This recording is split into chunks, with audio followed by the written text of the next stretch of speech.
In this video, we're going to cover how to add vehicles to the platform. So they're under assets. So we're on our active page here. So we have a grid. We have our test vehicle that we've entered here. To add a new one, you can do it from the link here, add new, or push this button.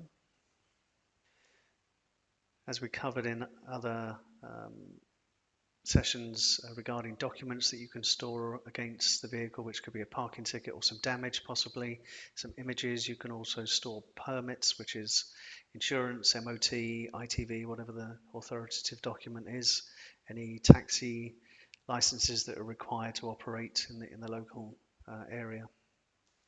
And you will find those videos when you go to document handler as well, just to explain for assets and for drivers. So let's go ahead and add a new one. So you're going to see a pop-up come up. So we're going to just try, hold on one second, Spain. And we'll put in a registration number. Let's just get the details.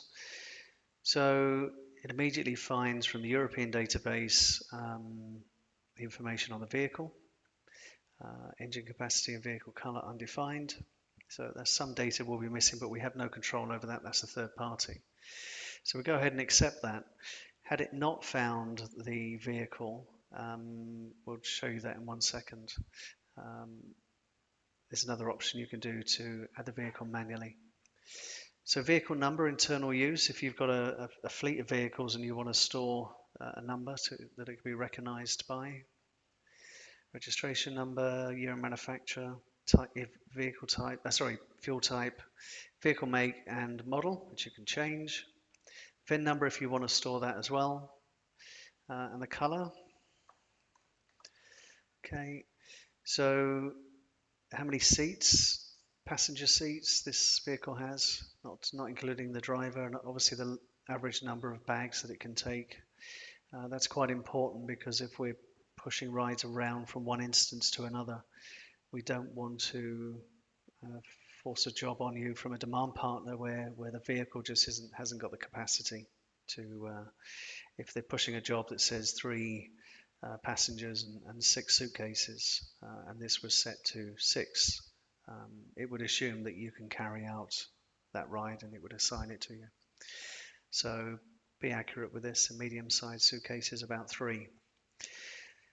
So smart dispatch or any dispatch in reality. So the vehicle type is a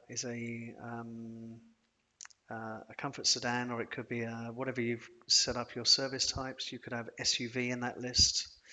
What you need to do is to say that it can perform other types of service. Is it a VIP saloon? No, it's not. Is it a standard MPV, 6 seats? Absolutely not. But it is actually an executive saloon. So if you only want it to do executive saloon work, you could just choose executive saloon and uncheck comfort sedan. So be accurate with this because, again, for smart dispatch and general dispatching, what the driver can see online as well. So if he's self-assigning rides, he won't see any comfort sedan jobs coming up. So we'll just pop that back in there. So coming down to the next panel, taxi meter. Unless we've integrated your onboard taxi meter, this can be ignored. Here we can assign any attributes, so chargeable or just instructions, so to this particular vehicle, and it could be this vehicle has a baby seat, right?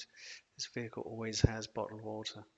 Not all attributes will be applicable to a vehicle. They may have been added for a completely different reason. And when you're done, all the information is correct, click on save. And that will be added. So there it is there.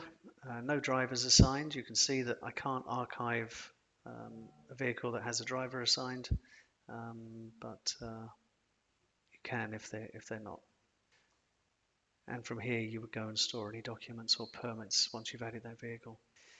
To remove a driver, you need to To archive a vehicle, you would need to select the vehicle from down here.